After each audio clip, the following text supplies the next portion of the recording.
সেজন্য বলি, কেউ বদনাম করলে, কেউ পিছনে লাগলে তাদের মুখ বন্ধ করতে যায়েন না।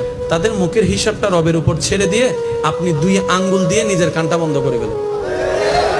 আপনার সময়ও বাঁচবে, আপনার কষ্টও কম হবে, কারণ সে তার আজীবন বলতে থাকতে পারবে না, আজীবন আপনার কান বন্ধ করে রাখতে হবে না। এই যে আপনার বদনাম করেছে, ওয়াইলুল লিকুল্লি হুমাজাতিল লুমাজা, আয়াতের মাধ্যমে সে নিজের পায়ে নিজে কুড়াল মারলো, আপনার গুনাহ সে নিয়ে আপনাকে সওয়াব দিয়ে দিল। সুবহানাল্লাহ। সেজন্য বদনামকারীকে কখনো ঘৃণা করেন না, সে আপনার আসল বন্ধু, যে আপনার গুনাহ নিয়ে নিজের সওয়াব আপনাকে খুশি মনে দিয়ে দিচ্ছে, ঠিক কি না?